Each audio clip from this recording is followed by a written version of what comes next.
Oops. Hi, everyone. Hello, hello, hello. Let me spotlight here. Hello, hello, hello. Hi, Synth. Hello. Definitely let me know where you're tuning in from. And also let me know, it's really hot. So I have my AC going. If the sound of the AC, I'm not sure if my mic is picking it up. So if it is bothering anyone, let me know. I can shut it off. It's gotten the place pretty cool. So right now it is 79.9 Fahrenheit in the house, and 65% humidity. It has been so humid. Brian, my husband, actually yesterday went, babe, look at the door, and the chain that goes on the door to lock the door, it's rusted. We've had that chain like forever. It's never, and it rusted. So Brian was like, the humidity is really bad. It has been substantially bad here. So I have had no choice but to keep the AC running. Usually I just put the AC to kind of, cool it down, and then I turn it off, and I have fans, and we're pretty comfortable. And maybe at night I'll have the AC on, but it's been so hot here in New York City that I have just had the AC running. I've had to like move plants around so that the AC is not smacking them and with cold air. But it's been pretty bad. It's been pretty bad. But good morning, everyone. I have so many fun things to tell you. One of which, so I did pick something up yesterday that was really cool. And then I picked something else up on Saturday, which I'll tell you more about in a bit. But this first one I want to tell you, we had to make a Home Depot run yesterday to pick up some things, and we were helping my brother because my youngest brother moved out recently, so we helped him with some furniture. So we were building furniture all day yesterday. So we were poof, and we're like, oh my gosh, we were supposed to go to Home Depot. So it was about to close. And of course, I had to stop by the garden center. There's just no way I can be in a Home Depot and not go to the garden center. So they were literally saying in the loudspeakers like that they were going to be closing soon. And I was taking a look at their succulents when I see this weird succulent. I've never seen the species before. I thought it was a euphorbia from far away. And as I got closer, I was like, okay, not a euphorbia. It has some very interesting leaves that do remind me of some species of euphorbia, and it looks a little rough. So it has some dried out sections. So I'm going to be giving it a big clean. Also, there are sections that look like they fell out of the soil, like they popped out of the soil. And so I haven't touched it since I brought it in last night. So I'm showing you exactly how it looks like when I picked it up. But the thing that caught the most attention was the flower. It is one of the weirdest flowers I've ever seen. I'm going to try to get some pictures and video of it before it drops. But it's kind of something reminiscent of like the bird of paradise type of flower. It is like such a weird shape with oranges and greens and yellows. So I'm going to show you, and let's see if I'm going to make a little bit more space here in front of me. Okay. So look at this. And so it says it's a Petalanthus macrocarpus. So look at this weird pencil, like I thought it was a Euphorbia trichale. You could see it has some dried parts that had snapped off. This part is completely, I'm gonna just end up repotting it. So it looks like it's still a little buried. So I'm gonna repot it. But here is this flower. Look at the flower. Doesn't that look odd? That is alien-like. It is so weird. I've never seen a flower shaped that way. So beautiful, and it actually looks like there's some nectar that was coming out of it, but you could see that orange. on that flower. Let me see from a different angle over here. I told you this part is loose. Here we go. So weird, so weird. And I was like, okay, I'm going to bring you home and take care of you, and hopefully it'll give me more weird flowers. But it is a mess. It is not looking very good. But yeah, I'm going to be, this is one of my it's gonna be a nice fixer-upper. And then another plant I ended up grabbing just because of the irony. So I do want to film a video where I remove these plastic plants from cacti to show how I do that, because I use a heat gun on a low setting, and so I do want to film that. But then when I saw this, I was like, this is just too funny not to grab it. So here is the plastic flower that was glued onto this cactus. And then the actual cactus is really blooming. But as you can see, so cacti, they have a peduncle when they have a flower. So it is about to fully bloom. It's opening up. So it was a little more closed yesterday, and this morning it's definitely much more opened up. But then look at the flower, that the fake plastic flower that they put on it. So I just thought this was really ironic, because you can see an example of the true flower. This is what a real cactus flower looks like in this species. There are some cactus flowers that have a much larger peduncle. Some, it might look really tiny, that it looks like they're fused on the surface of the cactus, but there is a peduncle. It's just very tiny. And so I just thought that was super cool. And so I was like, you know what? I'm going to get this one to use as for a video, and as an educational video, to kind of show, well, this is the fake thing that they stick on them, and this is the actual flower. I mean, how can you beat that? So I know that the hope for the plastic flowers, that'll make it look more interesting and people would buy it. But some people really end up thinking that this is a real flower without realizing, no, look at how the beauty of the actual flower. So I'm going to try to get that filmed today or tomorrow, because usually cactus flowers don't last very long. So I definitely don't want to miss my chance to get some good footage of it. And then so I got as I mentioned, I got into the NYBG, the New York Botanical Gardens cultivator program. It's been pretty surreal. And so on Saturday we had our first like big meetup. So we were going to their water lilies event, and we were introduced to this new what's it called, exhibit that they were doing. I don't know why is it pointing. There we go. So this new exhibit that they have, and then of course I had to stop by the plant shop at the end. So I have some videos and pictures to show you real quick. It was amazing. But then of course at the plant shop they were selling these, and I couldn't just leave without one. So it's called so Spanish moss. But it's actually Tillandsia, what is it? Tillandsia usneoides. So it's not a real moss. It's actually an air plant. But it clusters, and you might see these in the South, but like Louisiana, they're hanging from the trees. So they're selling them like this, and so you can hook them up. Yeah, I've got one of them. Oh yeah. It's so beautiful, and I've seen these in flower in the wild, and this tiny little green flower.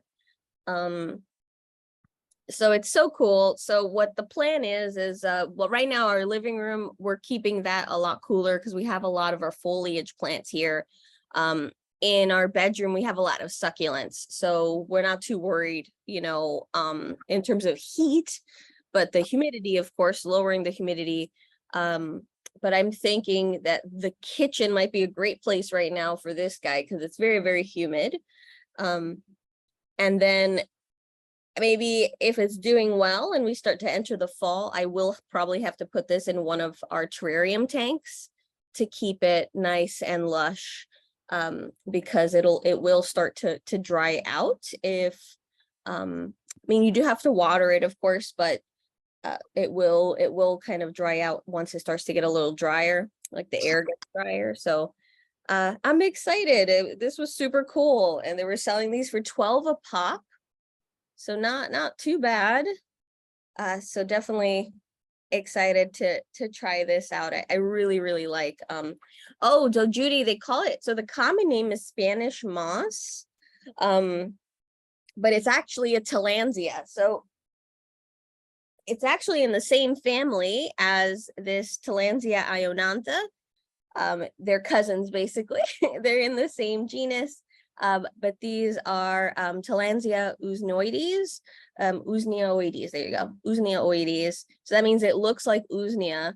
And yeah, you can see it's this very long clustering type of air plant versus kind of the solitary the solitary ones that we tend to see.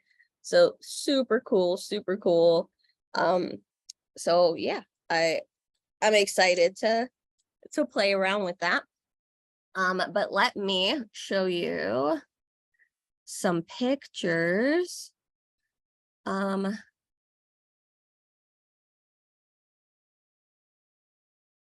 Oh, George, do you see the Prop 25 warning on that tag?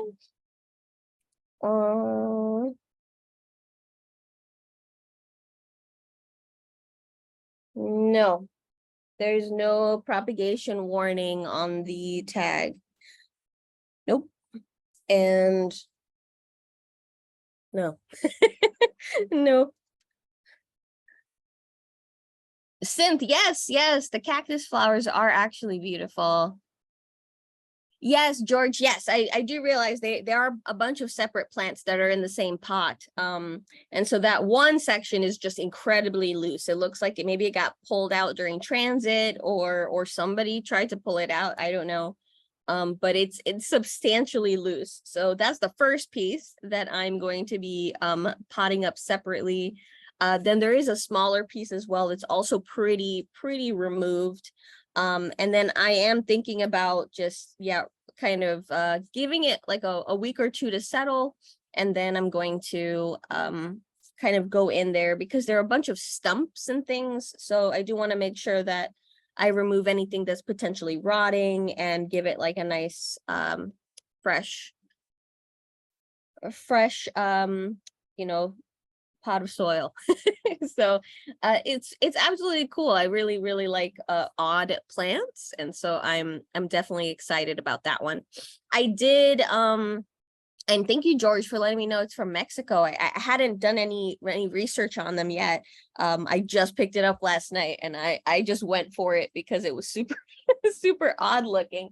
But I did plant up my conophytum that I had shown last week that I had just gotten.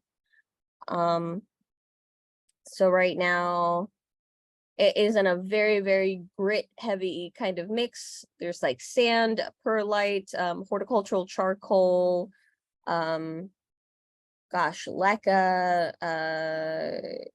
crushed granite. So very chunky soil, so it doesn't retain water. Super cool. I love it. It looks like a little bunny. Definitely wanted to add that to the collection. Oh, and before I forget, I bought these yesterday because we had gone to Dollar Tree to grab paper towels and things since we're helping my brother build furniture. So we were just grabbing a bunch of things for him. and I grabbed these, and I grabbed 2 packs. So each pack is 12, just to see. I had a vision on what I wanted to do with them. And they ended up working really well. That we do have a Dollar Tree that's like 15 minutes away. So I might go back later today to grab more.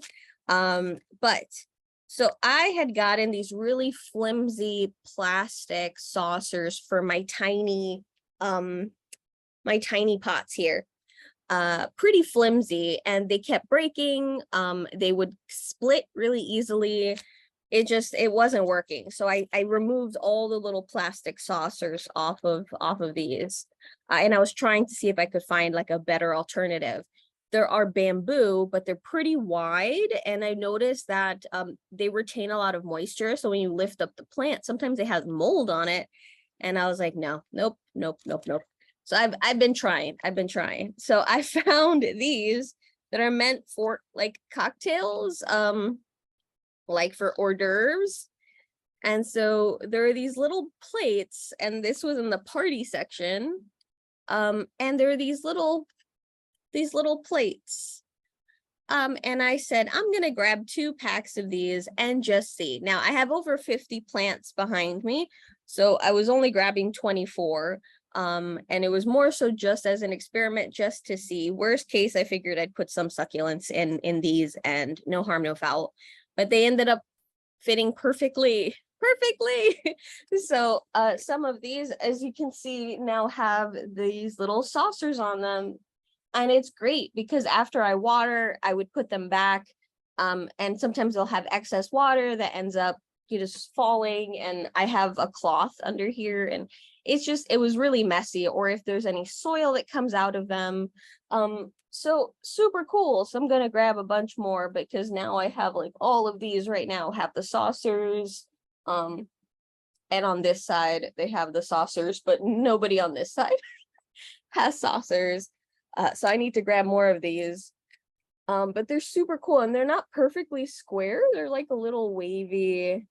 So I saved these 2 purposely so that I could show you what they look like, but really like them. And so I recommend them. If you have a Dollar Tree around you, try to see if you have them, if you need little saucers for your tiny plants, because these work great. Even up to they work with the bigger size.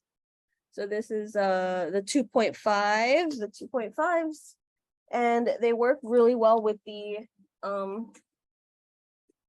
cubed little pots, or the smaller little round pots. So it works great. So highly recommend. And it's a nice material. It's not flimsy at all. So I'm excited about using these. So before I forget, I wanted to to show you that. But oh, hi Brenda. Hello. Oh, George says Altman and other growers put cancer warnings on the pot of succulents and cacti that they ship out of California due to the state regulation Prop 65. No, yeah, sure thing. It says grown by Altman, Vista, California. No, but it doesn't have that warning. That's interesting.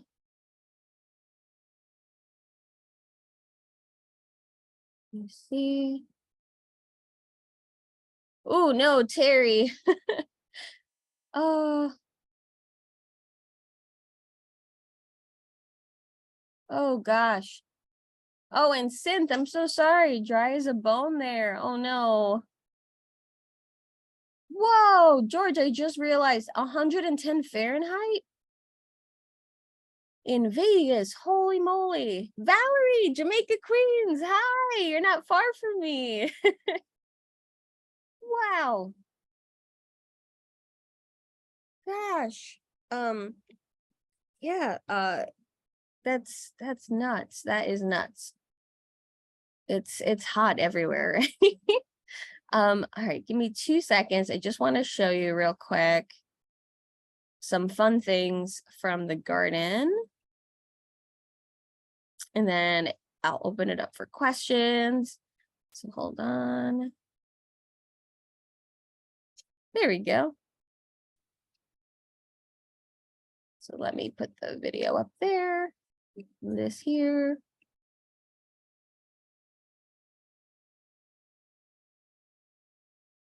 Here we go. So welcome again. Of course, welcome to another Urban Garden Learning Series. And I really just wanted to show you a little sneak peek at the work that I'll be doing. I'm super, super excited about this opportunity. I seriously was telling Brian, I was like, yeah, pinch me. I feel like I'm dreaming. So we all got together. We got to see this new exhibit that just opened up. And I got to meet the other cultivators, and there were 2 mentors there.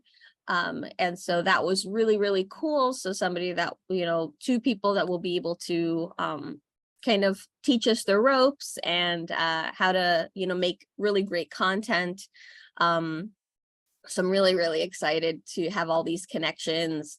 And so then we went on a tour of the Rose Garden as well. Now, I've been to NYBG several times, but I had never done the trek all the way over there to the Rose Garden.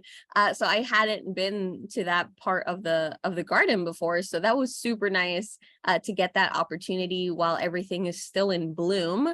Really excited.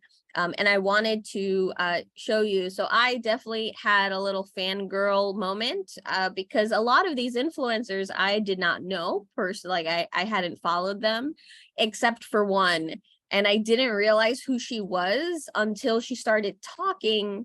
And then I realized who she was. But so there's a YouTuber that I've been following for a while. Called Feline Jungle. I've also followed her on Instagram.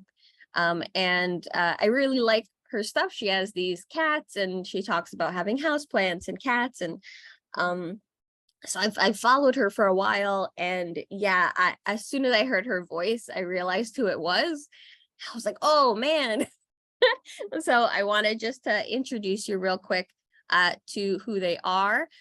Now, if you don't know, if you'd like to kind of follow the new content that I'll be putting out on Instagram, I'm urbangarden.eco. On TikTok, I'm Urban Garden, and on YouTube, I'm Urban Garden. So I will be putting out some videos pretty soon.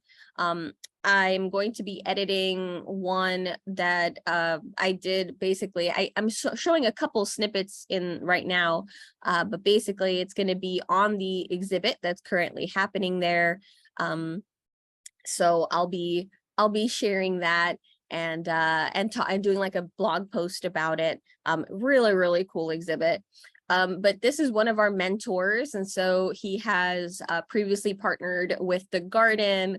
And so he's from the Bronx, and it's a lot of art and incorporating nature and community activism. So super excited to have him, as somebody that we can come to with questions. Also, she's so nice. Camille, super, super nice. It was a really, really cool opportunity to meet her. And yeah, and it was a joy. So she definitely wants to connect up. So I'm super excited for that.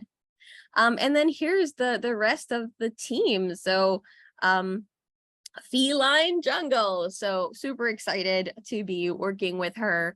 And so we're going to be, so all of us, we're going to be creating content that's going to highlight the garden. That's, of course, we're all plant people. So there's going to be much more educational content, and we're hoping to do collaborations too. So super, super excited. So I just wanted to give you, a little more background information as to what the program is. And there's so many amazing people. I was just nerding out that whole time. Hannah's Honeycomb. So she's a micro photographer. She does like she does this really close up pictures and of specifically bees, but she loves all different types of insects and butterflies, and of course plants. And so she's very interested in the plant associations with insects, they're pollinators. And so her work really revolves around that. So that was super cool to get a chance to meet her. We were talking about, we both have Madagascar hissing cockroaches. And so we were both just comparing the types of insects and invertebrates that we've kept as pets previously. City ponderer Kevin, so amazing, really, really nice guy. And his focus is aquaponics, and he works at Wave Hill. So if anyone has heard of Wave Hill, he works there and he teaches about like aquascaping and hydroponics. Super awesome dude. And yeah, I'm looking forward to learning more. I've never been to Wave Hill. I've always heard about it, but that's something on my list. So it's super cool to have a contact there now, because I would love to do a tour there. That would be super nice. Khalees was so nice. She really loves plants, and she's a model as well. She was just a joy to meet, really, really fun. So I definitely wanted to highlight everyone because everyone was so, so nice. And then Nadine too, super, super awesome, really sweet. And so she has been doing a lot of like fashion and kind of like culture arts. So it was super cool to have different perspectives like that within the group. And then Fish, so she goes by Fish. She is awesome. She is a travel influencer, and so she has been so many different places. And she was talking about how her upcoming trip will be to Egypt. And so yeah, she's a travel influencer who loves to incorporate nature and plants into the work that she does. And so really nice person, super, super sweet. And so when we were there, since we're part of the group, we each got free prayer plants. So a Maranta plant, which was really nice. And then we got some swag. So I got this shirt that says Plant Mom. Let me see here. And I got this. So it's part of a new line that NYBG just launched.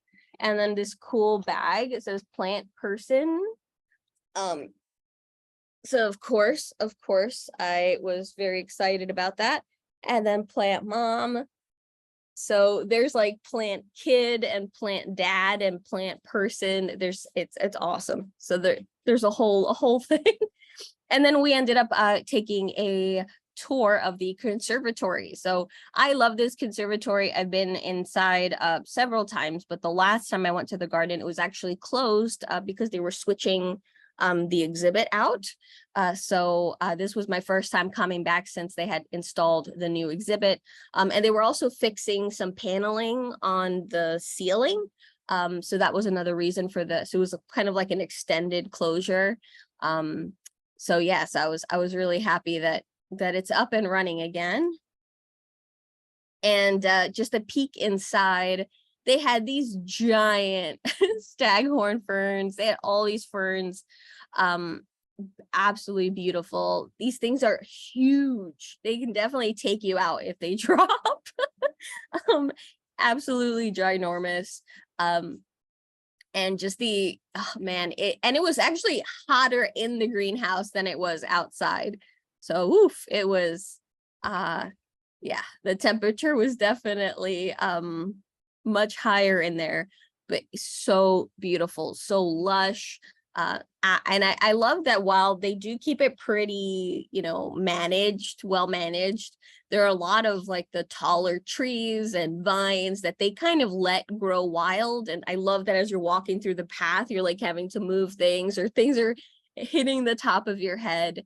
It adds like this wild element that I absolutely love about their greenhouses.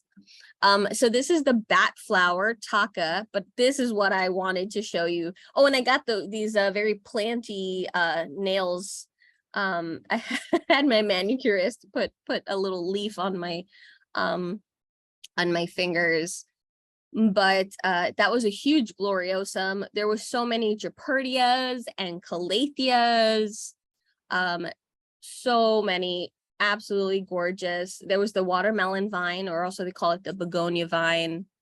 Um, Absolutely pretty. The Brommarxii, absolutely beautiful. The Tenanthe, and then there was Phoetonias, begonias. You can see some Pelias, really beautiful.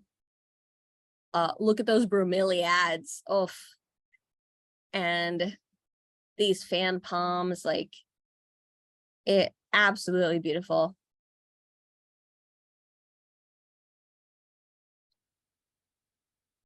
And then here is a part of the exhibit, and they've actually dyed the water red to represent blood. And this is a wall of Tradescantia zebrina. And it's huge, and it's like these glass legs sticking out as if the human had been crushed by the nature. And with these beautiful vulture sculptures that are actually, it's hard to see on video, but they're black vultures, but they're covered in glitter. And you can see these caladiums, these red caladiums. So as we were walking through the exhibit, we had a tour guide that was assigned to our group, and we were told that they weren't going to tell us the theme of the exhibit.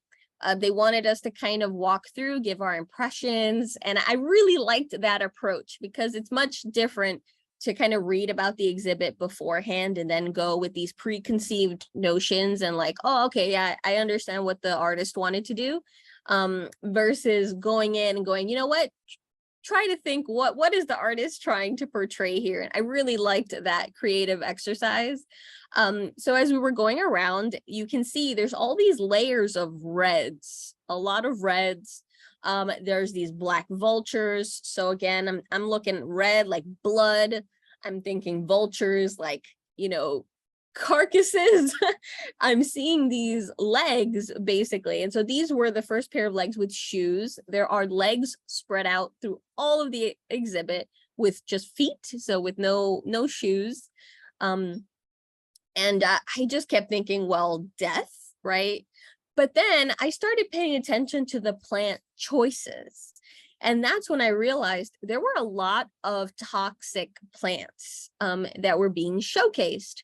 One was castor bean, which is used to make ricin, very toxic. I mean, it's also used to make castor oil, which is taken medicinally. But those beans can be deadly. And I was just thinking, like, so when the tour guide, when people were being asked, folks were pointing out the red and like, oh, yeah, I guess like, it's like we're seeing a lot of reds and the vultures, and they kind of surprise you because they're kind of hidden among the plants. And when the tour guide asked me, I said, I'm thinking murder. It was like, I'm thinking murder. I was like the reds, the vultures, the feet, and then seeing a lot of the toxic plants that are peppered throughout the entire exhibit. I'm just thinking of murder. And yeah, she's like, yeah, that's so it's very much part of the exhibit is death. And specifically, it's actually supposed to be about like colonialism and the deaths of the indigenous. And she did this piece with the Air Force Ones as an ode to the Bronx. Absolutely beautiful installation. Something very different that I've never seen in a botanical garden. I really like this fusion of art and using the plants to convey that message. Here's the castor bean, these really pretty star like kind of leaves. There was just so many gorgeous plants here, but here's another angle of here's some more bromeliads, some tillandsia kind of peppered in there. So they're both in the bromeliad family, but these whiter ones are like the tillandsia behind me. And then the ones with the striping are a species of bromeliad. Here's a close-up of the water that they had added food coloring to look more like blood. Here's another angle of those vultures with those caladiums. Absolutely beautiful. And so that wall was all Tradescantia, and then on top was a bunch of sweet potato vine that was like a deep burgundy color, really beautiful. They also had here, you could see these kind of red leaves that kind of look like maple. Oh, I wanted to get that philodendron that was in the back. Those are petunias and marigolds. And so marigolds are very much associated with the Day of the Dead, margaritas. But I did not know the tour guide was actually telling us that petunias were actually a plant that was revered by the Aztecs, and was something that was grown in cultivation with them. And then there were some plants like that hibiscus that was that red. And then this section of the exhibit, so there's a bunch of species of coleus. There's a bunch of like these red, burgundy, black almost looking flowers and leaves. With all these vultures peppered in, but you can see that there's these glass sculptures, these ghostly glass sculptures of plants that are kind of popping out everywhere. And these are actually meant to convey the lost species. So this part of the exhibit, it's all hand-blown glass, and the tour guide actually told us that some of these actually have shattered because of the heat. The artist was actually inspired because she had done a like behind the scenes tour of the herbarium, and they showed a lot of species that are no longer available to find anymore. They're just extinct. They were that in some cases those plants were only collected that one time, and that's it. They just don't exist anymore. And she got inspired to blow these glass sculptures of each of these plants.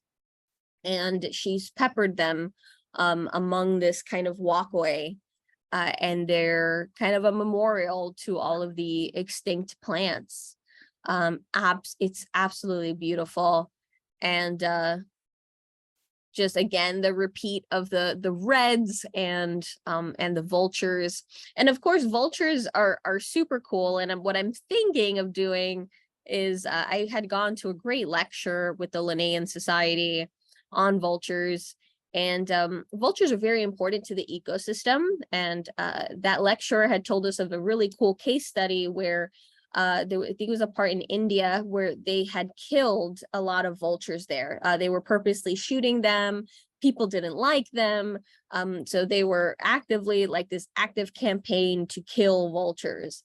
And not soon after, there was a rise in the rat population, a rise in rabies, a rise in several other diseases that had long, been pretty like stabilized, right? It wasn't something that you saw anymore.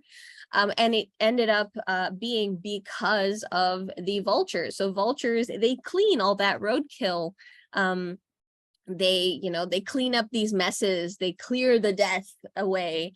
But if you were leaving that roadkill, what's going to happen? Rats, wild dogs, and that can spread disease. The rat population will boom, right? Because there's much more food.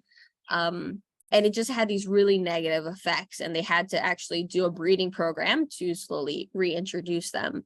And so this is pretty similar, and it was just that vultures, can pick the wounds clean. So that was the approach of the artist.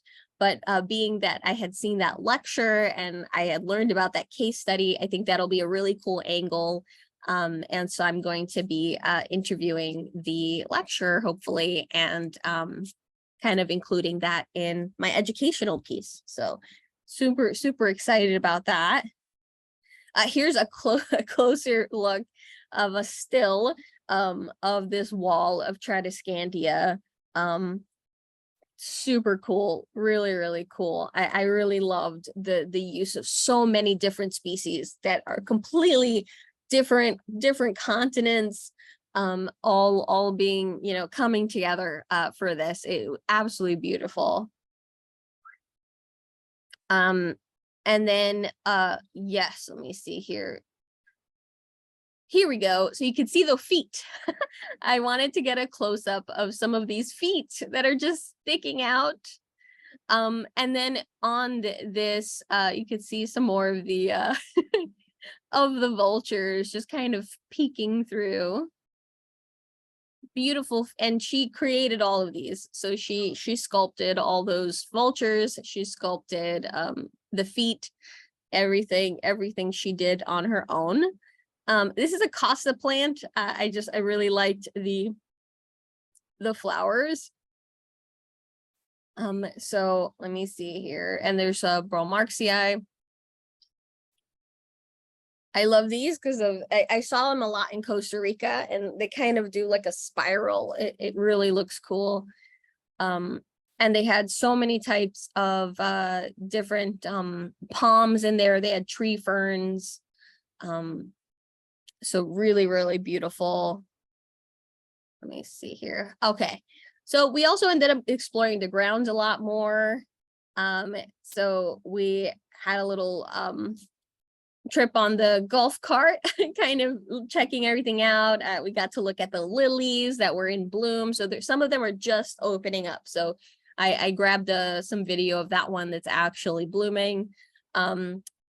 Took some video of some of the roses that are in bloom right now in their rose garden. It was seriously beautiful.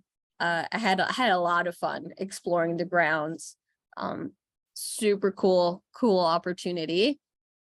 They're actually doing this really cool exhibit celebrating the Caribbean. And this installation, there's a papaya plant in that middle. It's this odd looking leaf shape, the little tree. So that's a papaya tree. But they have representative like different plants and spices, that are grown in the Caribbean. And there's like a poetry walk. So where you're seeing those blue signs, there's actually poetry being highlighted from different Caribbean poets. But it's by Jessica B. Harris. So I have High on the Hog, the book. I have that book. It's amazing. I did not realize that there is a Netflix series. And so I just found this out on Saturday that there's also a companion like Netflix series basically based on the book. And they are getting a second season. And it's on Netflix. And so I'm definitely watching this week because I have the book, but I had no idea that there was a Netflix documentary about it. So absolutely wonderful. The exhibit looks really, really cool. And she had apparently done another exhibit last year. And she's going to be doing another one the upcoming year. So this looks like it might be kind of like a permanent installation for the foreseeable future, just kind of different iterations. So check that out. They also have what is called the Edible Academy. And so they actually do a bunch of programs for kids and community gardening. So it's all about horticulture, growing crops, and they do cooking demos. So I love their roof. They have a planted roof. This is something that's just super, super cool, very close to my heart.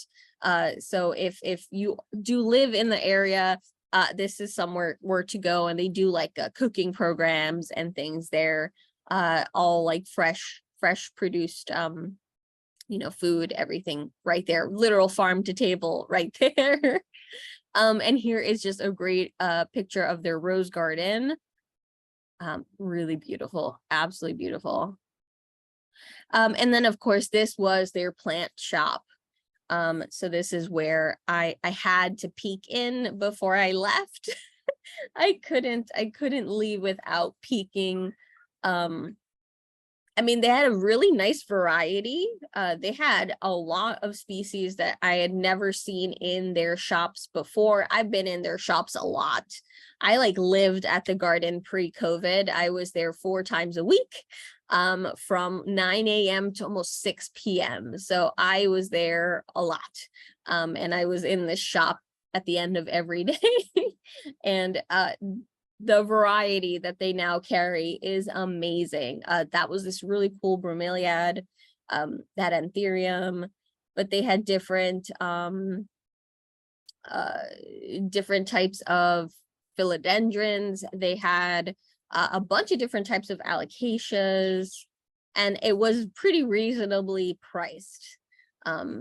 So I was definitely trying to keep myself reserved, and I was like, I'm going to be coming back here again very often, and I can't just go crazy.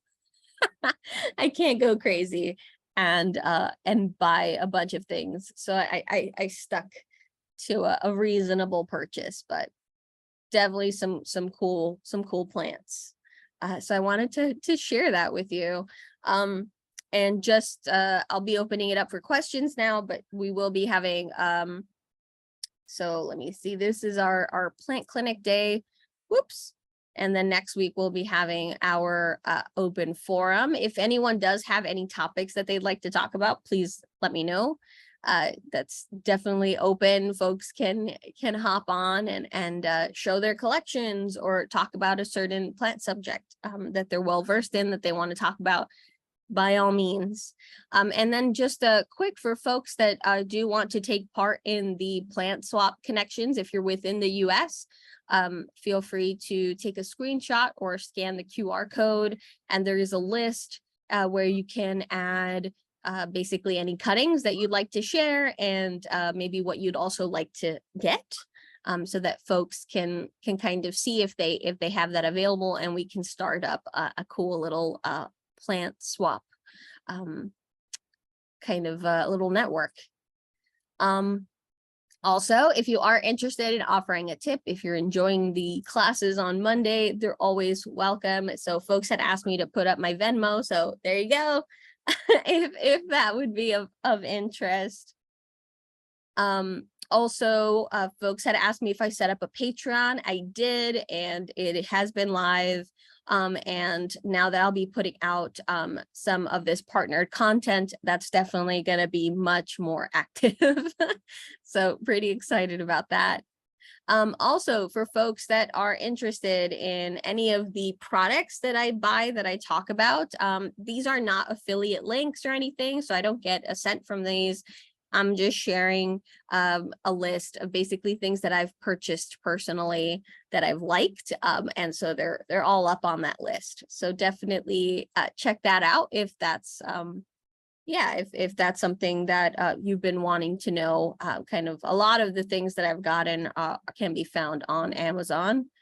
And yeah, if you're looking to reach out, info@urbangarden.eco, or there's the Instagram, or also the website.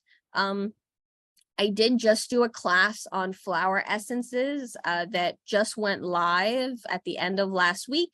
So I'll be sharing that in our Facebook group. So I will be putting it on the website as well. It's currently on my Instagram.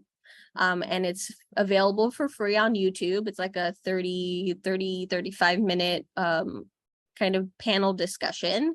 But I made some e-guides and a recommended book list that goes with the reading. I'm sorry, with the video. And so I will make that available to my students. So I will post that up. But if you'd like me to send them to you personally, feel free to email. And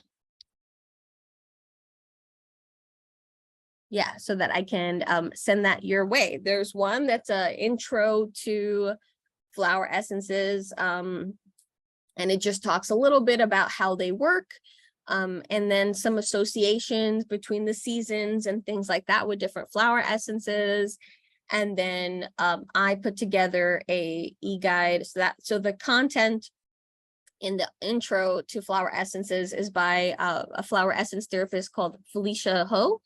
And so she put the text together, and then I put it in this really cool looking e-guide that I made, and then I made a new e-guide talking about working with flower essences holistically, so for holistic health. And so I talk about what flower essences are, how they can work with other herbal preparations, and then I give a bunch of examples on things that you can take with flower essences that will address your emotional health while you're addressing your physical health. So I hope that folks find that helpful, and so I'm happy to share that out. No problem. But yeah, so oh, thank you, Brenda. Thank you. Oh, and Kristen, did you saw the docu-series? Oh man, yeah, I did not know, and it looks like it came out in May. I was completely unaware. And so I'm going to that's on the queue for this week. Because especially so I was telling my husband, I was like, so I'm gonna reread the book so I can do a book review. And I can quote some sections and do a highlight with that with the documentary series.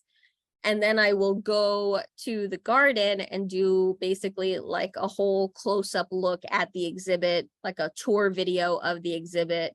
Yeah, so so that's the plan to approach that. So I'm trying to, we're supposed to be highlighting like plants. We're supposed to be highlighting, of course, the garden. Like the garden is kind of the backdrop where we can go to learn more about these plants. But there's just so many great exhibits there. So that's definitely something I want to highlight. But I love coming to things like very well-rounded from different angles. And so, yeah, like I'm excited to kind of do these like exhibit reviews and look over the work of the artists, for instance, that have these exhibits, or the books that these exhibitors have written. So there's going to be some cool content. So oh, that's so awesome, Kristen. That is awesome. And thank you, Brenda. Seriously, thank you. And now as executive director of Herbalists Without Borders too, I'm doing oh, hi Deanna. Of doing what's it called? Whoops. I lost my train of thought. I was looking at all the messages.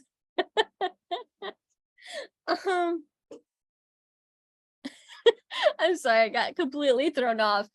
George put occasionally, don't freak out. A friend of mine asked whether she was going to get cancer after reading the tag. I told her that's extremely unlikely. Growers sometimes have the sign at the entrance of facilities. Yes. Oh, George, thank you so much for dropping the usernames of the different folks. I will pop that in. Let me put here mentor and mentor. And then I'll drop mine in here. urbangarden.eco.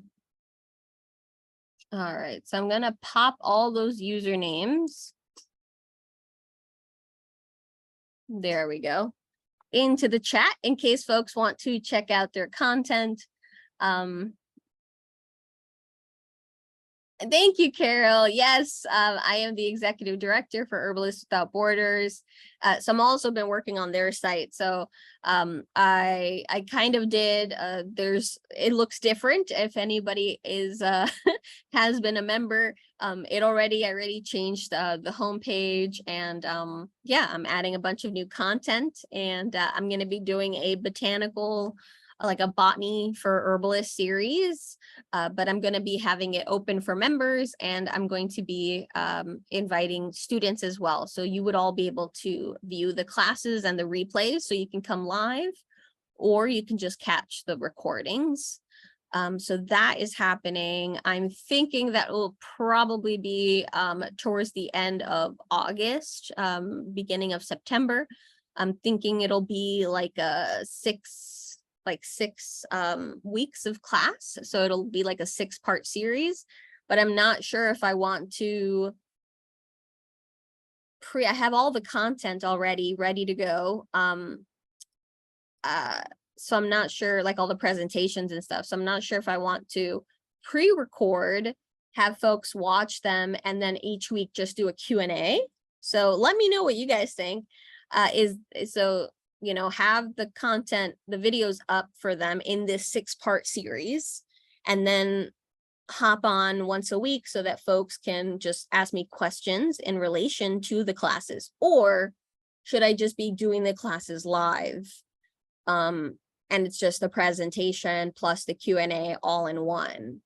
So I'm not sure how to approach it, but I do really want to have that series available for Herbalists Without Borders too, because there's a lot of herbalists that are kind of lacking in the botany department. So I definitely wanted to bring that class to life. I'm just not sure about the approach. So I'd love to know any feedback.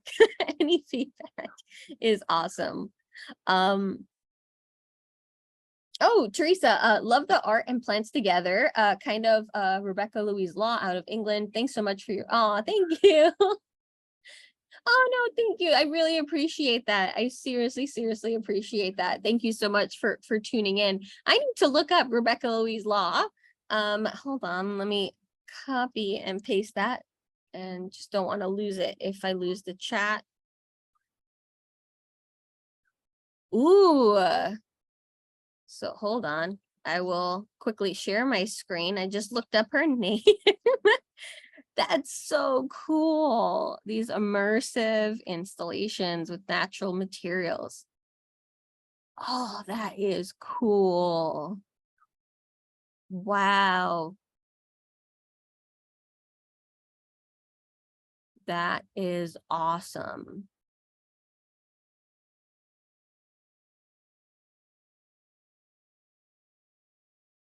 That is so cool. Thank you so much for sharing, because I did not know about. Oh, this is so cool. Oh, that is awesome. Thank you.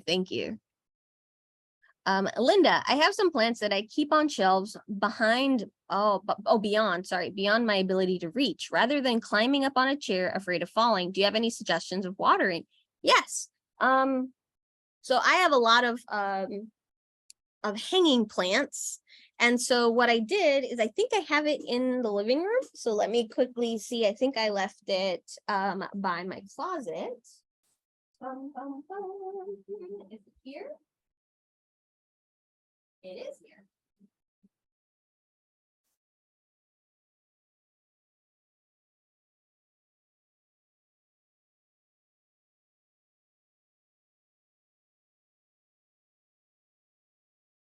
So I got one of these. So it's extendable, so I can make it longer or shorter, but these are meant for stores to bring down the the like clothes, you know, the hangers and stuff.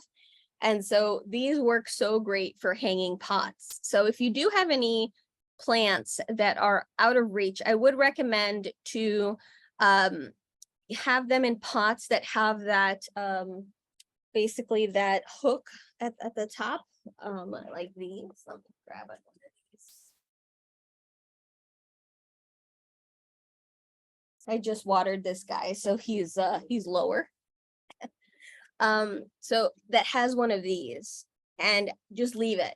So you can have them on a high shelf, but then you can just hook, and you can hook through here, or you can hook through here. Makes it so much easier. So we have several hanging pots. I have hanging pots on our windows, and they're on the curtain rods, so they're way out of reach. We have 10-foot ceilings, definitely out of reach. We have some just all around the house, and though that that little hook is life-changing. And so I used to get up on the ladder, and then last December I had an accident on my ladder. I was reaching for my agave. So this was before the hook.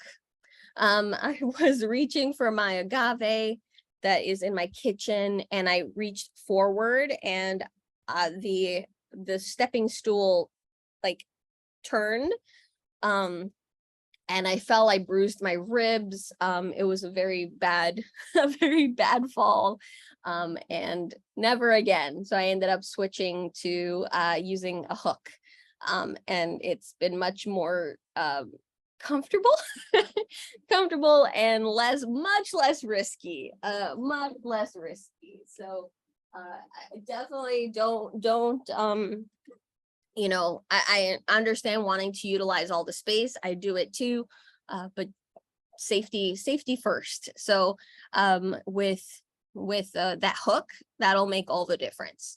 So I would really suggest that.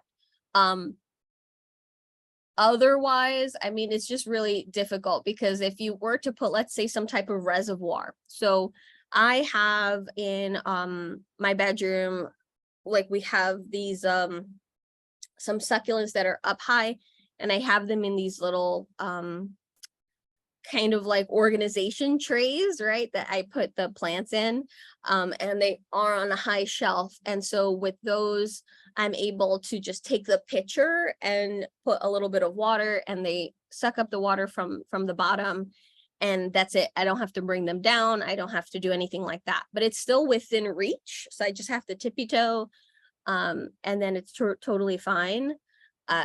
But then it might be really difficult if it's really high up. You wouldn't be able to do that. That's like another way I've done that but again, that's something where it's like I can reach. But if I had to take them down, then yeah, I would have to have a ladder involved, because those are just smaller succulents that it's a lot of like my euphorbia collection, and so they don't need that much water. So I don't really have to mess with them too much. But yeah, I hope that's helpful. The hook, definitely get one of those hooks, and they're pretty inexpensive. I think mine was like $13 or $14. Yeah, so not bad at all. Oh, thank you, Teresa. So Teresa's recommending a movie called Death of Albine. That referencing a French author and art using live and dry flowers, and the score is insane. Oh, yes, I will check that out. I'll put so it looks like it might be this website. Thank you, Teresa. I am definitely checking that out.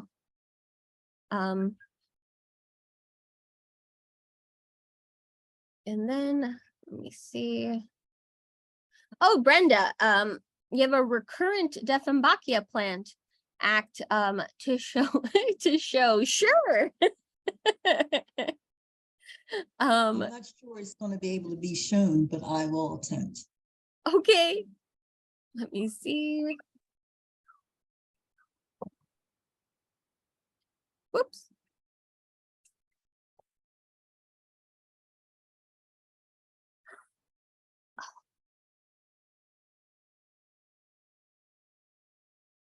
Oh, that is so cool.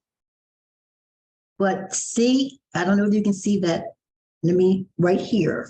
It's a brand new growth, but it's got black tips. What have I done that make the black tips on this plant? And let me show you a stem that I plucked off.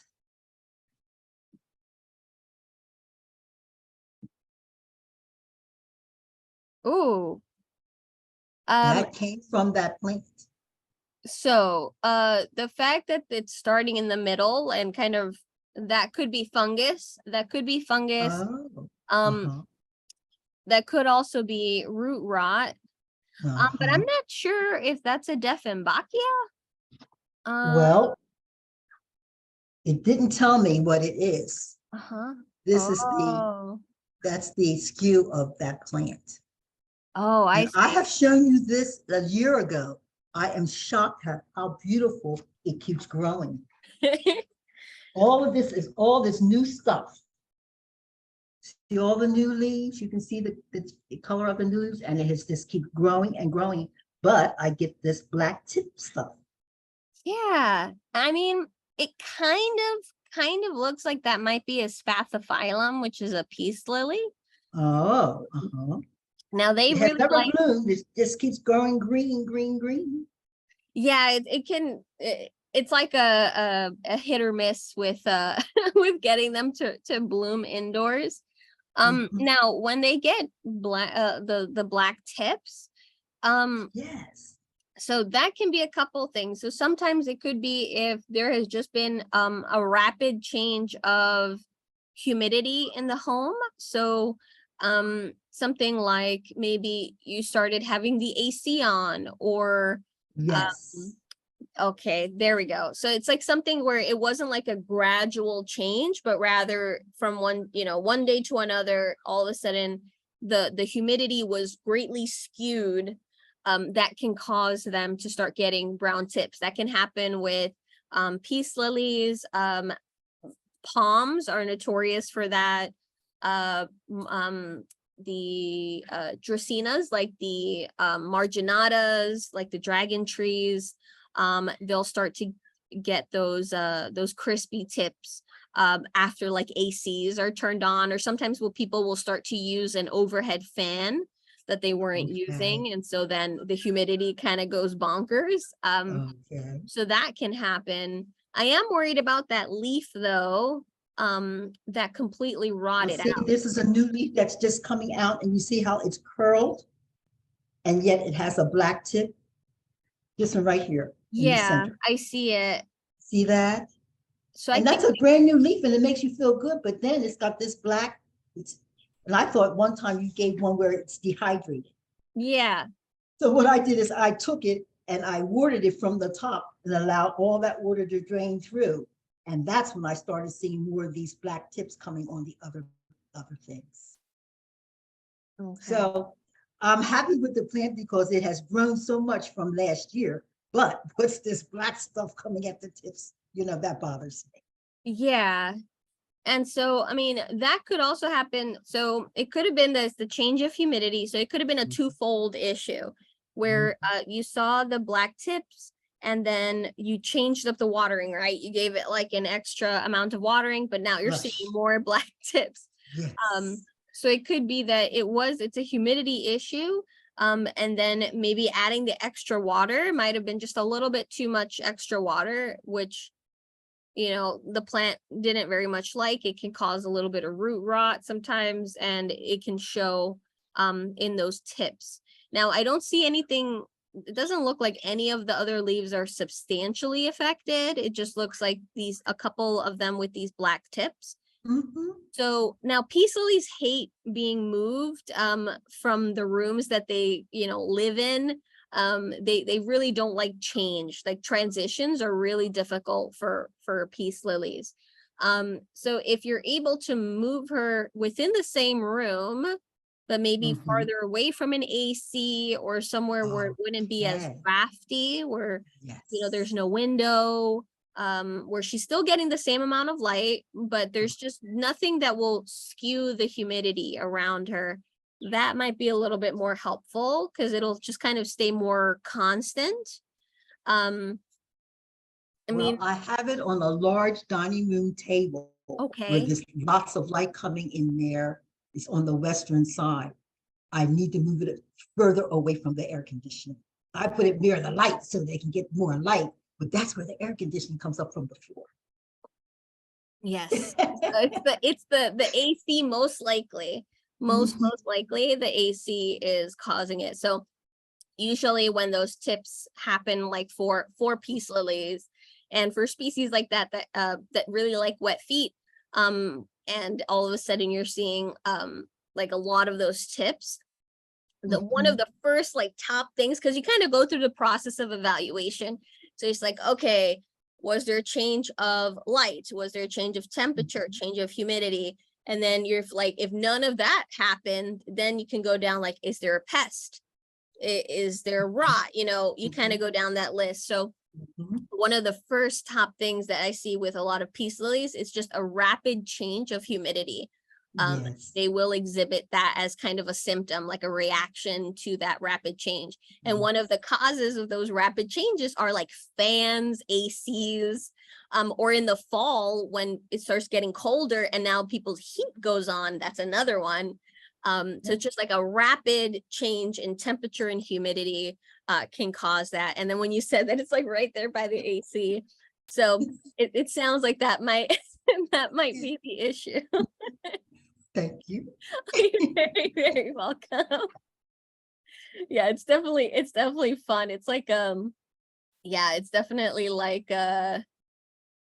like a cool like detective game. Yeah, to try to learn. George, does it look like salt burn? Um, not necessarily. I mean, not to me personally. I've seen a lot of plants that do get that salt burn, but I've seen it more kind of happen on the edges.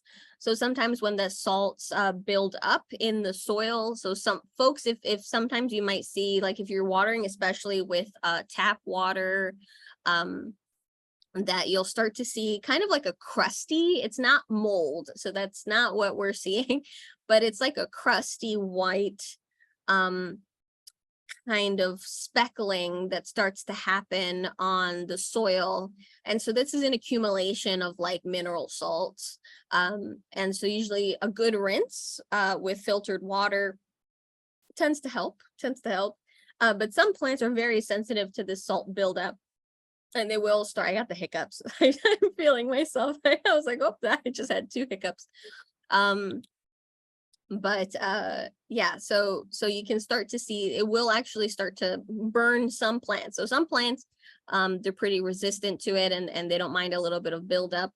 But other plants are very, very, very sensitive to it. So that is something to watch out for. Definitely if folks are using tap water, definitely. Linda, I have heard that peace lilies are divas. Yes, they are. They have this this like they have been labeled as divas, but I mean it's not necessarily a diva, it's just they're just very highly sensitive, them and ficus. So I think I would say, because not even calatheas, I mean calatheas, they're a whole, it's a whole other thing.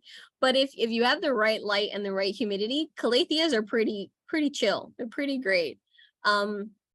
But with peace lilies and peace lilies and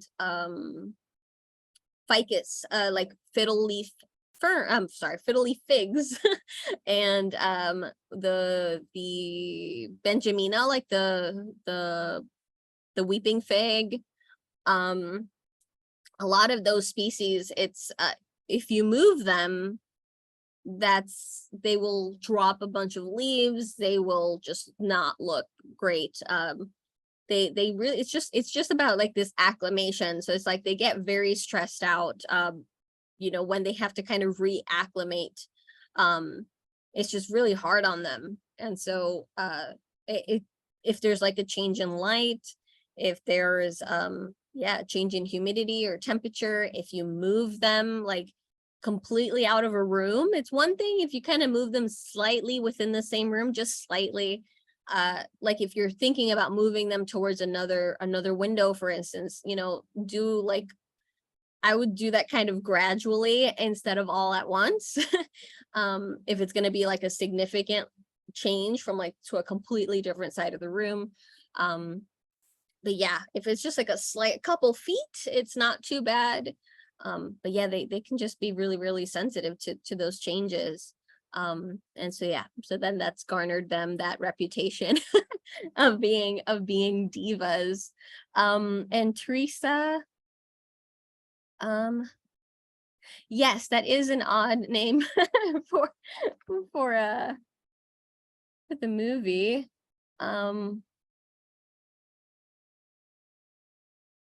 Oh, thank you. Thank you so much. Yes, of course. I'm happy to, right? This is like an awesome platform. Yeah, it's been awesome. Yes, Judy, yes, it has been a year. It's been now over a year. Um, yeah. And yeah, I've kind of, um I've been, yeah, just focusing on my own thing. And but yeah, it's been over a year now. Yeah. um I'm really glad I switched. To what was very exciting for me too is when I read the contract with NYBG, because I'd be making content for them. I had told my husband, like, after what happened with Society X, I want to make sure that when I, partner with another organization in which content is involved, that I can, the contract, make sure that I maintain creative control, and that I maintain the rights to my content, and that nobody is just going to take it from me and claim it to be theirs. um, and so that's what I was really excited about with the New York Botanical Garden, is that I retain all the rights to all of my work that is generated from that partnership. But they do have the rights to share it and promote it. So if they wanted to take screen grabs from like the videos to show, like, oh, look what, Jocelyn put together, or look at this video that was made by our NYBG cultivator, or like reposting the content. So they have permission to do that, and that's totally fine, but it says they will always give credit, and that they can use, like my materials and stuff in promotional materials, and they can repost it on their own like social media, and that's totally fine. That's not a problem. But they, they're not taking away my rights as the creator, and they're not going to, take my work and then claim it to be theirs or anything like that. So I'm protected. And so that, for me, I was like, okay, this is like the template I want for all future partnerships. So that, yeah, because folks, if you're making stuff, you're making content out there, just be very, very careful. Be very, very careful, because yeah, folks, it's not you don't think about that. Yeah. so you want to make sure that you're keeping your your creations safe. And you go to school and you learn about all these things, and then, yeah, folks just want to take that, unfortunately. But yeah, let me see. But yes, but thank you so much, Teresa. And that's so cool, about your work, learning more about your work. That's super awesome. I'd love to see some of your work, definitely. If there's anything available for me to see, I'd love to see that. Let me see here.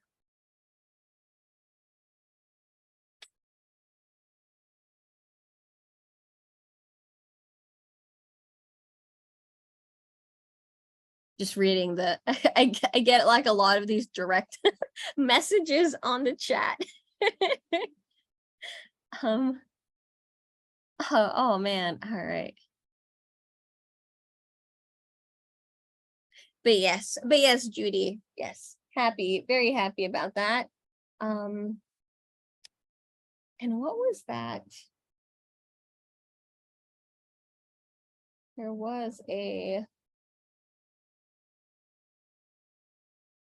I was just thinking about the book that I recently got. I think I already put it within within the library. That's a whole other thing.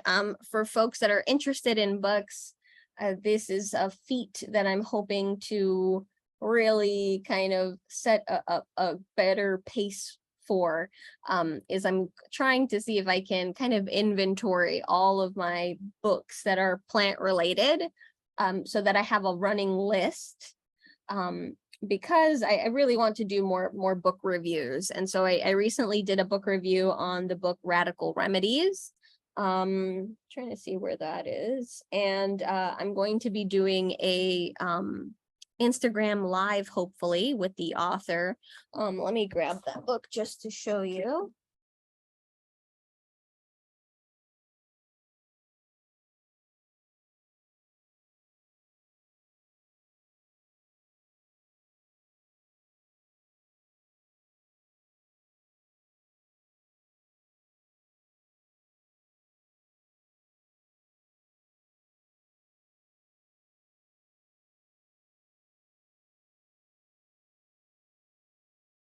Oh yeah, I'm gonna grab these to show you too. Yeah. So these.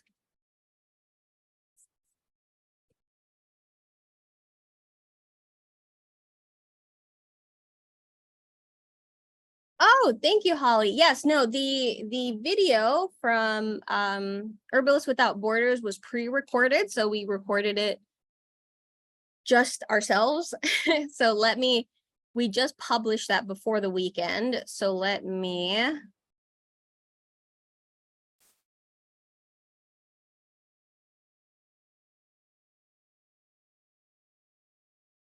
share the link in the chat, and then I'll share the link.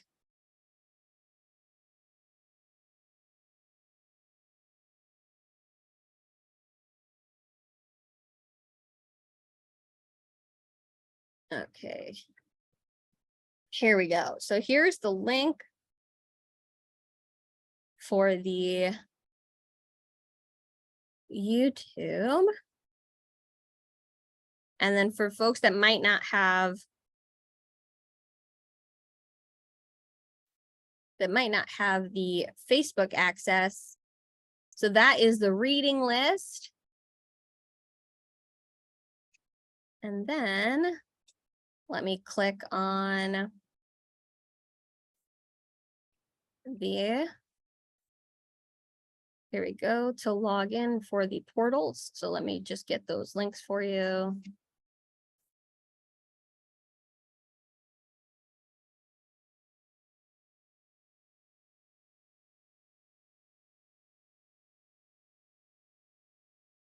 Here we go. So 1 and 2. So here is the e-guide intro to flower essences. I'll reshare all of these links because now they're live. So there was a little bit of a delay because I had to edit the transcript of the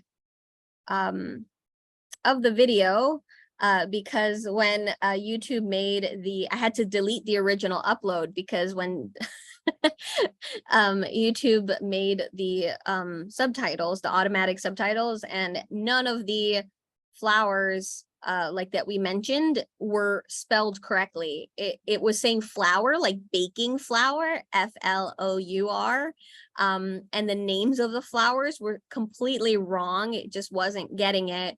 And so I ended up having to do the transcript on Descript, which is an awesome program, and then get those subtitles, and they're timed to that video, and then upload it like that with like a special file for the subtitles, so that they were my subtitles and not YouTube subtitles. Because I was like, folks are not going to know what types of plants we're talking about. Like there's like werewolf root, it's a common name. I think it's a Apocyonum. But yeah, and it's yeah, I was like, I'm re-uploading it separately and differently. And yeah, so I put that. Yeah, so those 2 e-guides are now in the chat, as well as the reading list and the YouTube video. But I will share all those on the group page too, so if folks want to check it out there. And so I did also do a book review on this book called Radical Remedies. And I am scheduling a Instagram live that will be available for anybody who's on Instagram with Brittany Duchamp, who is the author. So excited about that. This one's a really, really great book. I didn't want to make a really long book review, but it got released on the new magazine that Herbalists Without Borders just published on Friday. So super excited about that. And for folks, if you haven't seen it, so this is one of the e-guides that I made. And then this is another e-guide I made. But here, so when you join as a member, you get access to a bunch of really cool members only content. But here is our magazine. And this is free for everyone. And so I'll post that in the chat too, if you guys want to check that out. And so it's over 70 pages. And so I contributed this book review. And then we did this webinar. So we have that, and then here's a couple of the book recommendations are featured in here. There's some really great highlights for like our school members. And then let me see here. Things about our donation distribution network. I have to set an appointment with the Astoria Food Pantry because I'm hoping to make a partnership with them so that we can get a lot of herbal supplements. We also I get a lot of vitamin supplements donated for me to give out to folks. So trying to see if I can connect with some of these organizations, because then that's wonderful. I can give all of that out. So it's like vitamin C and elderberry and 1-a-day vitamins and things like that. There's also an entire section in here in this magazine on herbs for smoke. So a lot of us have been getting affected by the Canadian wildfires.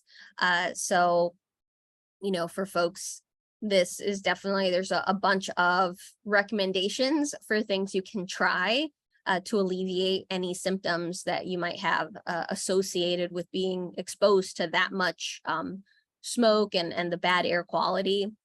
One of our volunteers, she wrote up a monograph that I formatted and put into this really cool template. So we're having monographs being made again. And then I did this article on kind of self-care and the importance of having like a supportive person in your life to help, whether it's a family member, a friend, even a colleague. And just how I was pretty messed up. I actually went to Costa Rica a few days after that fall from that stool where I bruised my ribs. I had bruised my leg. I bruised my arms.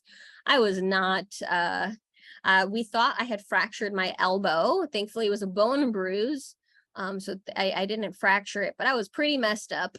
And it was just before I left for Costa Rica to see my mom.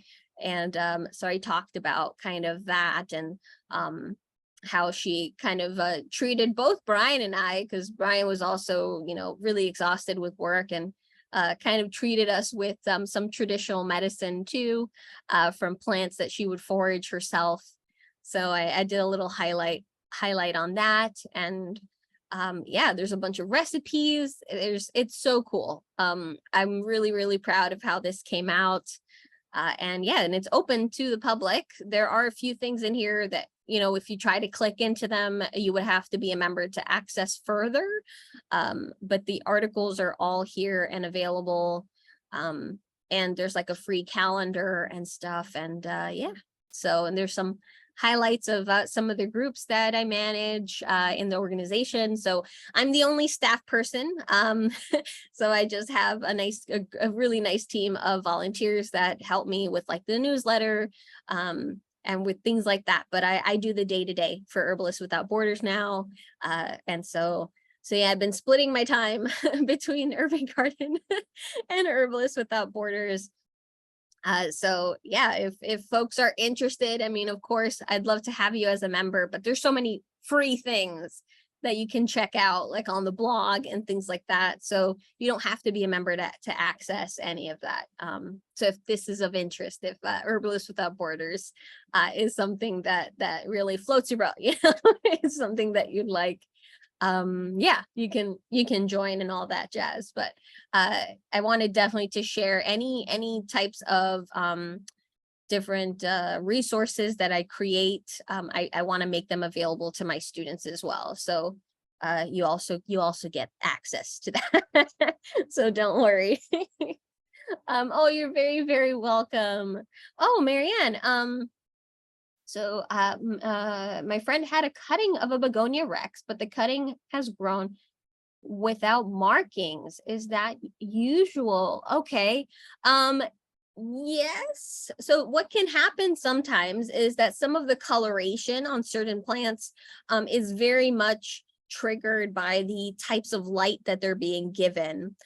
So certain plants that have sometimes some types of markings, especially things that have like reddish or pink tones, this even like with succulents, for instance, that's another great example where they will supplement like red wave light, these types of lights that really kind of bring that color out. So it kind of pushes the production of what are called anthocyanins. And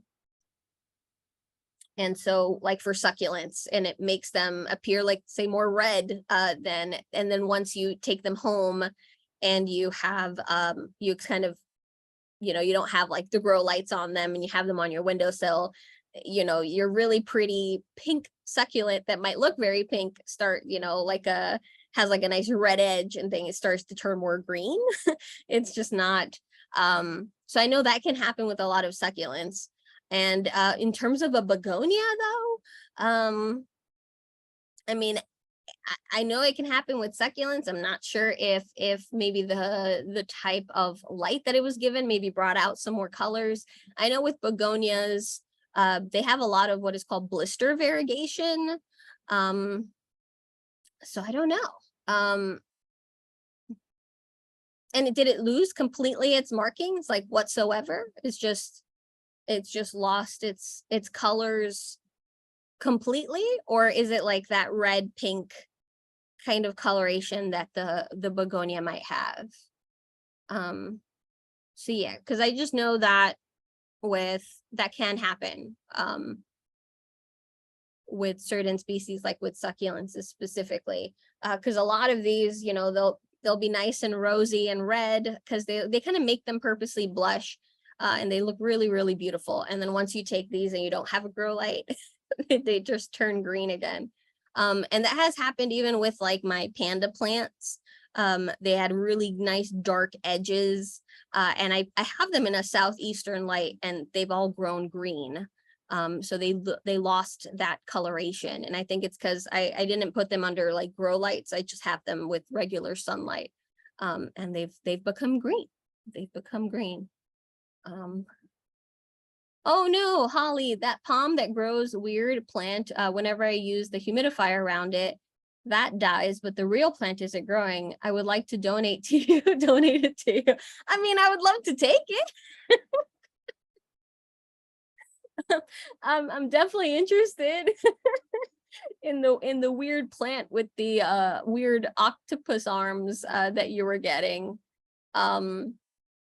Yeah, George. So there was like this odd, I think it's a sago palm, and it was growing these very weird tendrils that was very, very odd. And yeah, Holly, I mean, I mean, I would love it. It's especially if it's a weirdo. I really love weird plants. So I would definitely take that. I'm trying to see. Yeah, like any odd plants, basically, I really like. I really like collecting them. Oh, before I forget, I found this in the parking lot at Home Depot. So I said yes. And so I plucked it into water. So it was part of a bigger piece, and it looked like it was like right by the cars. And I was like, I brought it home and I cut it because the other part looked squished. It was really raining a lot yesterday. And so I'm hoping that it didn't get like full of water, but so far so good. But these take a very long time to root. I have quite a couple ZZs in the kitchen that have been rooting. So, but I have two like chameleon ZZs that Brian had got that I have been rooting, and then I have like one regular ZZ, and now there's a little piece of a raven ZZ. I love raven ZZ. I have a bigger one, but I didn't want to cut it. And so definitely if when I find you know, you will see a lot of people will drop things in the parking lots of like Lowe's when they're bringing plants to their cars. So, you know, just watch. Once, I think it was last summer or 2 summers ago, I was literally walking up the street. We were walking towards McDonald's, and I looked down and there was a piece of string of pearls just on the sidewalk. And so I tried to root it. It did not fare well, but you find weird things. Let's see here. Teresa, I have a money plant. Is it okay to trim off the tips of the part of the leaf that are black and died off? I'm sorry, I'm not home to show you. Yeah, you can cut the tips off, like brown tips, but what you want to make sure is that you're not cutting into the green, like fleshy part of the plant. So you don't want to cut into the healthy tissue. You only want to cut into the part that's died off. So if it's crispy, the plant itself has already kind of created like a barrier between the live tissue and the dead tissue. So what you could do is you can just cut right there, right at that divide where you still have that kind of scab, you know, that divide. So don't cut where you only see green, because then you restart the healing process all over again. So yeah. Yes, George, yes. It is just green leaves, but the mother plant has colors. I will try and get a picture. Yes, please. Oh yeah, Deanna. How long? So oh gosh. So this is the Tillandsia xerographica. And so this one, it was only a little smaller when I got it. It grows very, very slowly. So it really hasn't, it's a little bit, I've seen like a little bit of growth, but that's it. Yeah, that's really a healthy looking air plant. I have like 6 little ones, but I can see their growth though. And yes, it does take a long time, but it's nice to see that they're thriving. Yes, yeah. So thank you. Yeah. Very Yeah. slow growth, but I had watched a really cool video about how they raise these, and apparently these are like already 10-15 years old at this point. Yeah, wow. And so yeah, and I would like to get like some small ones and then see, because then I feel like I would really see the growth like more substantially.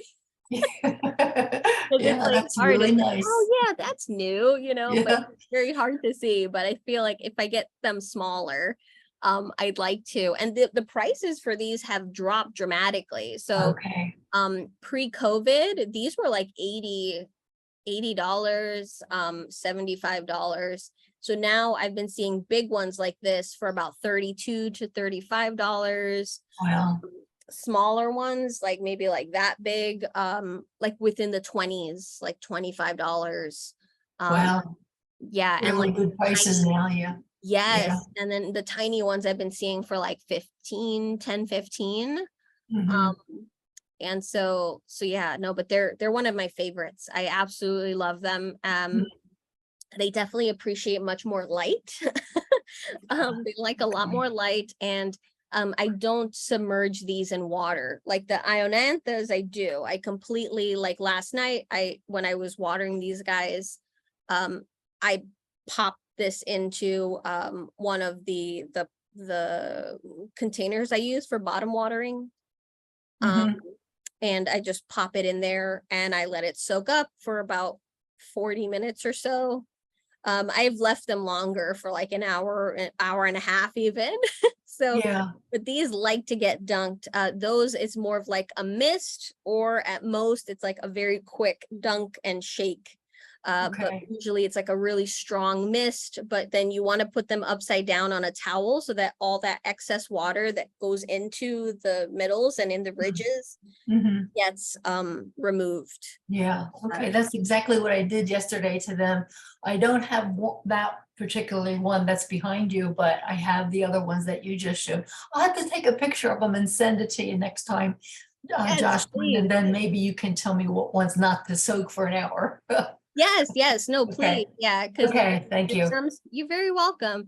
Yeah, because that's something I had to learn when I started taking care of these. And gosh, I have some that I've had for several years now. And these are definitely the most like the same species. Like I have a lot of these of Tillandsia ionantha all around the house. And these are just like the easiest, but these are the ones that like to get dunked. And when I started really getting into air plants, I started getting different types. I started learning like, hold up, they come from different types of environments. So some are much more arid, higher altitude, higher like wind, you know. Okay, And so they like a whole different type of strategy when watering them. And then there's the rainforest ones that, you know, really do appreciate it. So yeah, yeah, no, but they're cool once you kind of get the hang of them. You know, I've definitely killed my fair share of these, so you know, it's a yeah. process. I won't recommend. I used to kind of just throw them all around the house. You know, I'd put them like in some shelves and things. I would forget. Yeah, they would dry off. Yeah, so I started Oh, telling myself, nope, stop doing that. Just keep them in like certain areas. So like I keep my air plants here, and I have some air plants by our bedroom window, and then I have some air plants by our kitchen window. And those are like the air plant areas, because I had some of these like on shelves, and then I would be cleaning and I'd go, oh my God, I have this poor little poor thing. shriveled up thing.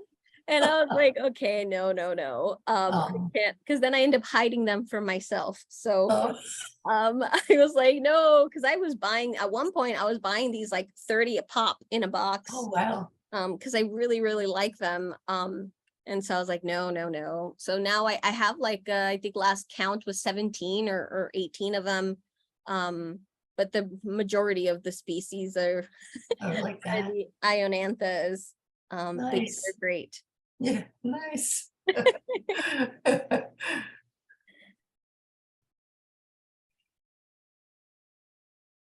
Oh yeah, you're very welcome. Teresa, you're very welcome. All right, just realized it's 1:15. Yeah, I could keep talking about plants. But I'm really excited about placing this one up. I'm thinking you know, maybe I'll see maybe if I can I don't know how I can potentially separate some of these when the fall comes, and I can put some, because I feel like if I put it into one of my terrariums, it's going to take up so much room in the corner.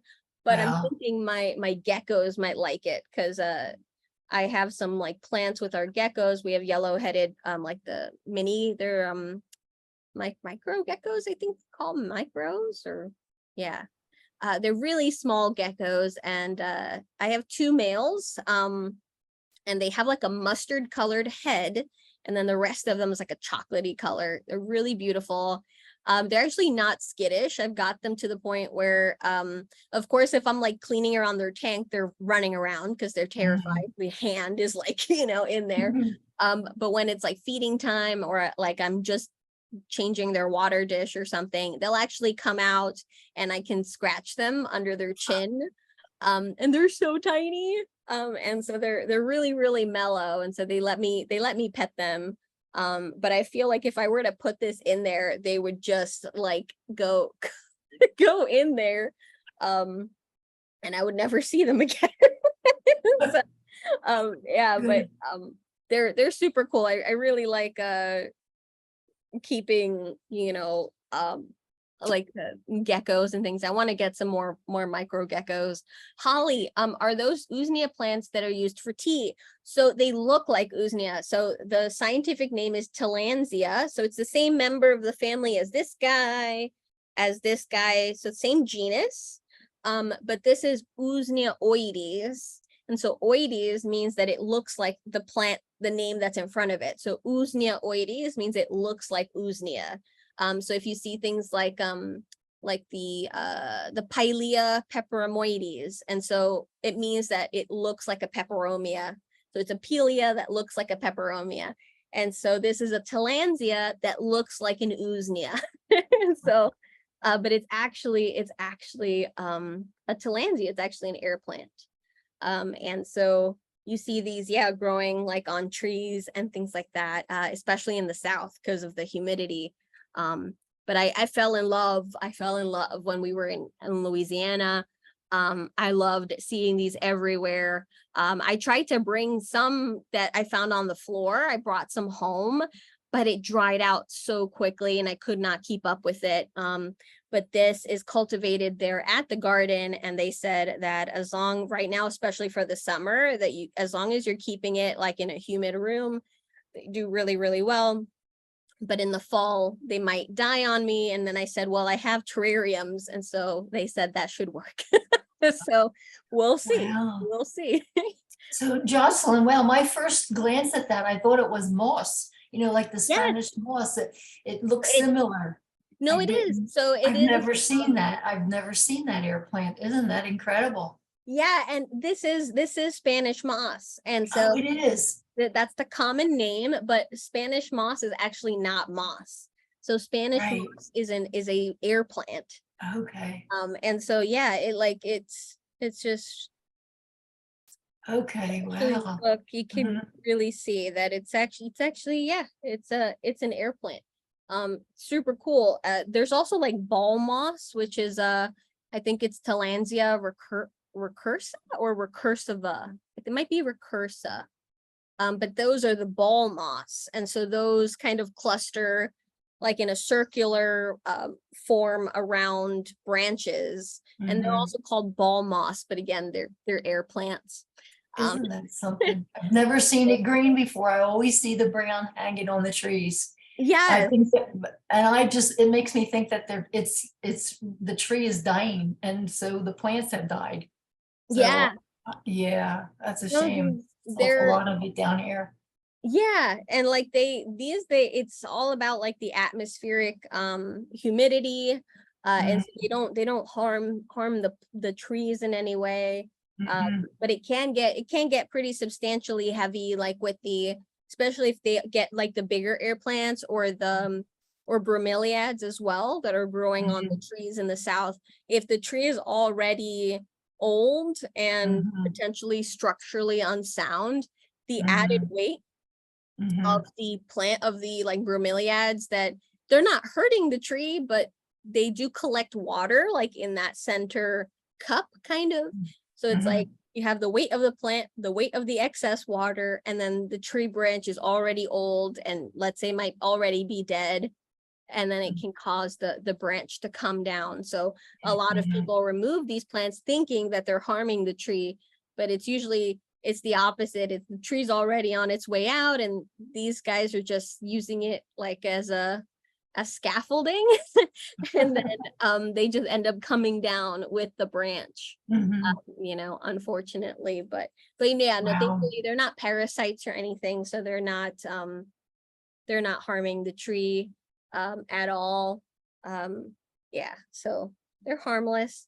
But yeah, I'm excited to work with it and see if how long I can keep it lush and happy. Hopefully. But thank you so much, everyone, for hopping on today. Oh yes, thank you, Diana. Yes, I really like Yeah. sharing the little videos and pictures, and there's gonna be a lot more content. Brian had gotten me a what's it called, gimbal?